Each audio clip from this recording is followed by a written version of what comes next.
Rusia nuk po zhvillon luftë vetëm në Ukrainë. Paralelisht me frontin ushtarak, Moska ka intensifikuar një betejë më të eshtur, por po aq strategjike, spionazhi në zemër të Europës. Një raport i publikuar nga Agjencia Suedeze e Kërkimit të Mbrojtjes hedh për herë të parë një panoramë të plotë statistikore mbi dënimet për spionazh në 33 shtete anëtare të Bashkimit Evropian dhe NATO-s gjatë viteve 2008-2024. Shifrat janë domethënëse, 70 dënime të formës së prerë për spionazh në 17 vjet, nga këto 47 raste, afro 70%, lidhen me aktivitete të kryera në emër të Rusisë. Kina renditet e dyta me 6 raste, ndërsa Irani dhe Turqia me nga 3 secila. Bielorusia ka 2 raste të regjistruara. Përfundimi i autorëve është i qartë. Rusia përfaqëson sot kërcënimin kryesor të spionazhit në Europë. Megjithatë, ajo që shqetëson më shumë nuk janë rastet e zbuluara, por bështllëqet. Estonia kryeson me 19 dënime, e ndjekur nga Gjermania dhe Maqedonia e Veriut me nga 8, Lituania me 7 dhe Letonia me 6.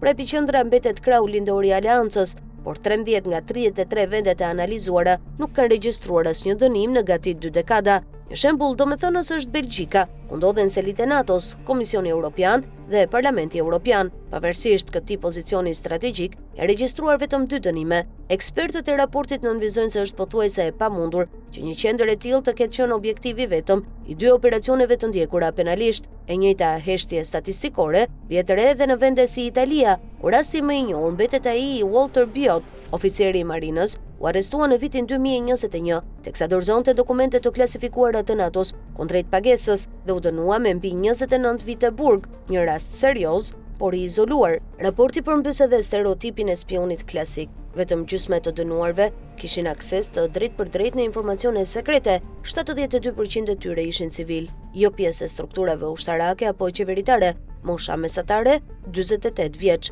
pothuajse të gjithë burra, vetëm 4 gra në total. Studimi identifikon 10 lloje operacionesh që shkojnë përtej figurës tradicionale të agentit të fshet. Përveç bashkëpunëtorëve me akses të brendshëm, përfshihen ideolog të motivuar nga nostalgjia sovjetike, individ të rekrutuar përmes rrjeteve sociale për të fotografuar infrastrukturë kritike, agent të kontraktuar për një mision të vetëm, si dhe ndërmjetës apo kriminal të përfshirë në trafikim dhe sabotim.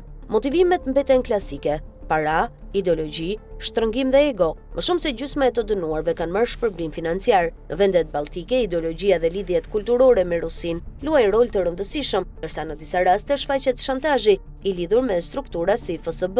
Ajo që ka ndryshuar rrënjësisht janë metodat e rekrutimit. Kontakte tradicionale diplomatike po zëvendësohen nga platforma digjitale si Telegram, Facebook, Discord apo TikTok, që nga viti 2021 është vërejtur rritja e agjentëve të rekrutuar online për detyra të kufizuara, të cilët më pas braktisen. Objektivat e operacioneve janë të gjera, nga planet ushtarake të NATO-s tek sistemet e armëve, infrastruktura energjetike, transporti dhe proceset politike. Sektori i energjisë konsiderohet veçanërisht i ndjeshëm, pasi destabilizimi i tij mund të paralizojë shoqërinë. Një element kyç është edhe mbledhja e informacioneve publike, të dhëna që duken të padëmshme, kur grumbullohen dhe përpunohen, krijojnë një tablo strategjike me vlerë të lartë për inteligjencën ruse.